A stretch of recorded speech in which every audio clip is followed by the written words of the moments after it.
Thank you, Laska Hirlock. You're very welcome, Minister. Councillor Ben Dalton O'Sullivan in Cork County Council and a number of other independent councillors around the country have asked me to raise this very important issue. There has been much discussion in both houses regarding this, our second winter with COVID, and while it is not known yet whether we'll find a way to live with the virus or finally kick it, there's one threat that winter will always bring, and that is the cold.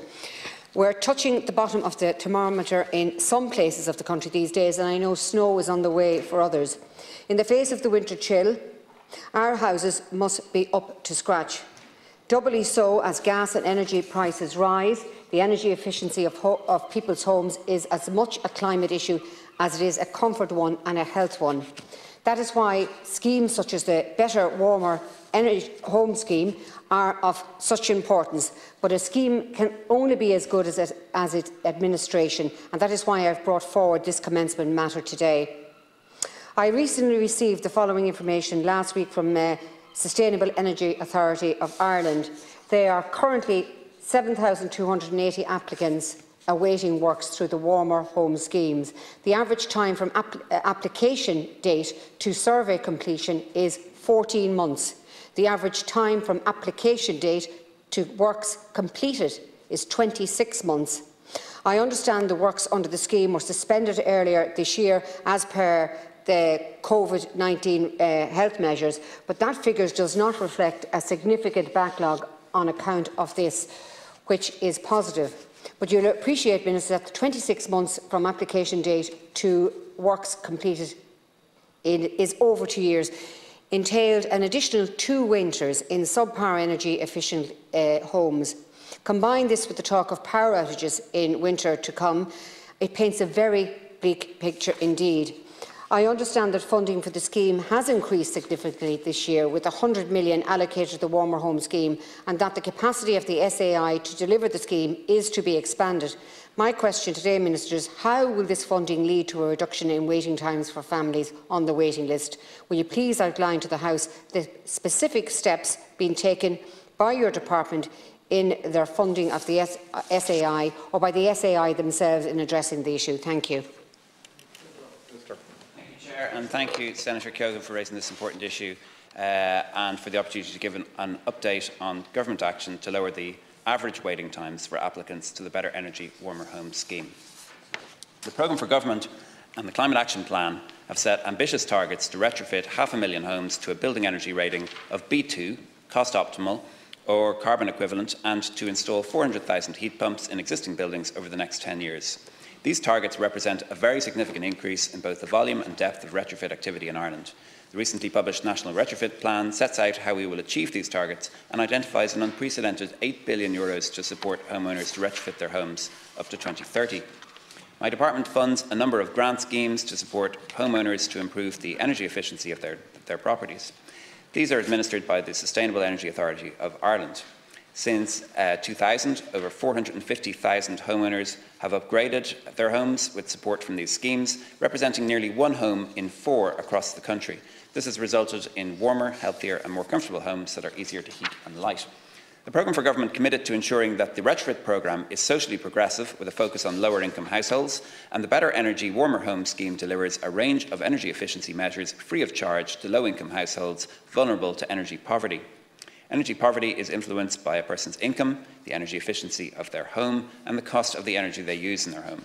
The scheme is currently available to households in receipt of either fuel allowance under the National Fuel Scheme, job seekers allowance for more than 6 months and having children under 7, family income supplement, one-parent family payment, domiciliary care allowance, and carers allowance where you live with the person you are caring for.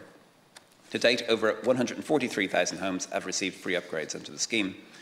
Funding for the SEAI energy poverty retrofit schemes have increased significantly to over €109 million in 2021, with €100 million allocated to the Warmer Home Scheme. This is an increase of €47 million on last year's allocation and means that almost half of the total SEAI residential and community retrofit budget is available to support people vulnerable to energy poverty. The funding will mean that more households can receive free energy efficiency upgrades, leaving them better able to afford to heat their homes to an adequate level. I've also secured additional resources this year to expand the capacity of the SEAI to deliver the scheme. And in addition to delivery capacity, supply chain has increased due to a new, broader contractor panel that commenced at the end of 2020. Every effort is being made to maximise output since construction activity in the residential sector recommenced earlier this year. The commitment will not only help in reducing our carbon emissions, but will also benefit lower-income households in many ways. Homes will be warmer, easier to heat and more comfortable, supporting improved occupant health and well-being. The households are also more protected from changes to their income or in the cost of energy. There are currently just over 7,000 homeowners on the Warmer Home Scheme work programme. Recent data from the SEAI indicates that for homes completed in the first half of 2021, the average time from application to completion was approximately 26 months around the country. It is important to note that the average wait times have increased significantly due to the extensive COVID-19 related restrictions on construction activity in place during much of 2020, as well as between January and mid-April of 2021, when the scheme was fully paused in line with government guidelines. Wait times have also been negatively impacted by challenges associated with availability and longer lead times for materials. The SEAI has advised me that the average wait times should only ever be used as a general guide, and that wait times vary based on the demand for the scheme at the time of application, as well as other factors including the scale of works to be completed, access to the property, availability of materials and the weather. Looking to next year, Budget 2022 has allocated €202 million for the SEAI residential and community retrofit scheme, and a further €10 million for the solar PV scheme next year. Over half of this amount, €109 million, will be used to provide free energy efficiency upgrades to households that are in or at risk of energy poverty. It's estimated that over 4,500 upgrades will be provided under SEAI energy poverty schemes in 2022. Thank you. Thank you, Minister. And, I appreciate the response, and I know it's not your department, but Minister Ryan may not have been available this morning. I'm very disappointed because 26 months is a very, very long time, particularly for those that are on the poverty line. And all of those people that can avail of these grants are on the poverty line. So they're not going to have just this winter that they're not going to be able to have any upgrades. They're going to have another winter next year and a winter after. And then they'll probably get their works done. So you're looking at 3 years before people are going to actually be able to avail of this Warmer Home Scheme.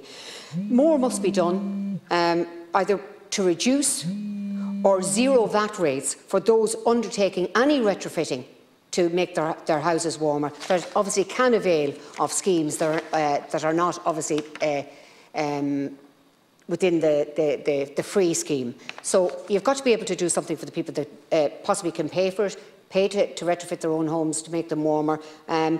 Since 2001, we've done 11 homes per week. It's certainly not a success story. So thank you very much, Minister. Thank you, Senator. Just to say to you that, just to address your points on VAT rate, I will take that to Minister Ryan, your proposal about reducing VAT. As you know, there are two parts to the major retrofit scheme. There's a Better Energy Warmer Home Scheme, which is free, and then there's the one for people who are owner-occupiers and outside of that. And to help people to afford it, there are two parts to that. One is a grant scheme. We're now going to bring in a loan scheme as well, a cheap loan scheme to fund the other portion of the investment, because I know that many people who are working hard but don't fit into that category will be faced with a large expenditure. The idea is that they make the savings from their reduced energy bills, and they can use those to make the repayments on the loan, and I think that is important to remember. This scheme has changed enormously. It goes from a scheme which really only had about 20 million in funding per year to a scheme that's at 6 times that size. And for next year, every year it's massively increasing. It's €109 million this year for Better Energy Warmer Homes. Next year will be much larger. There will be a capital carryover from unspent money. There really was a period of time for a whole quarter of the year when all construction activity was banned and it could not be done. So it really is not just an excuse. We have a huge desire to do this. One of the most important things that any government can do is to keep poorer people home, poorer people warm, in the winter in their homes, and older people who feel the cold more. It is an absolute necessity, and in the face of rising energy prices and so on, it is an absolute priority that we manage to do that. We can't achieve our climate action goals without doing this as well. We need to insulate all these homes in the country. It's an enormous project. It's 25 billion euros over 10 years. It requires 25,000 staff. It's a huge retraining going on, huge redirection of financial resources. It is a massive, massive priority for us, and any suggestions you have, absolutely welcome if you come to my office or come to Eamon Ryan's office, because I'm the Junior Minister in this department. Thank you.